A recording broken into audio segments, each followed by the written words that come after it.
এই জ্বালাস না তো, কাজ করতে দে আমাকে।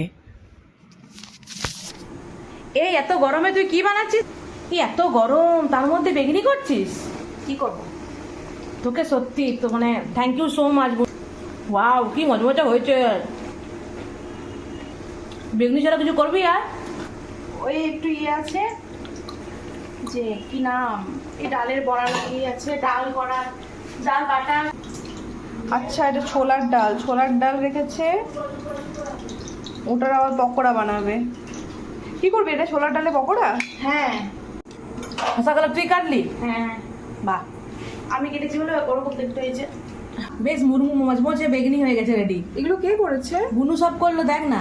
ওরে বাবা, গরমে বেগনি বানিয়েছে। এখনো করছি এদিকে। খেতে পারি। কি করবি? এই যে বড়াগুলো একটু করে নিচ্ছি। আচ্ছা, এটা ছোলার ডালের বড়া না? হ্যাঁ। আচ্ছা, কি কি দিয়েছিস?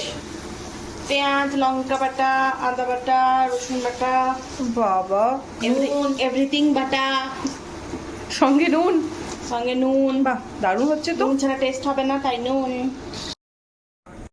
মন দিয়ে কাজ করছে গো। ছোট বোনটা আমার এখন মন দিয়ে কাজ করতে ব্যস্ত। ছোট মনটা আমার এখন মন দিয়ে এখন রান্না করছে আমাদের জন্য। না, আমি বলছি রাতকে স্নান করালে? হ্যাঁ। আমি কার পাল্লায় পড়লাম। ঠিক, আমাদের এত গরম লাগছে।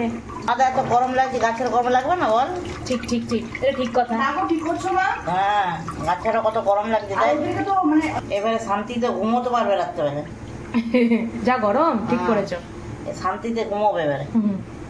আমার মা এই গাছটাকে নিয়ে যে কি করবে কিছু খুঁজে পায় না। তাই গরমে শুকিয়ে যাচ্ছে গাছ, ওই চান করাচ্ছি ঠিক আছে। গাছটা বেশ লাল লাল হচ্ছে কিন্তু। আমাদের সন্ধেবেলায় খাওয়ার জন্য সব রেডি হয়ে গেছে, এবার আমরা জমিয়ে খাবো। টাটা।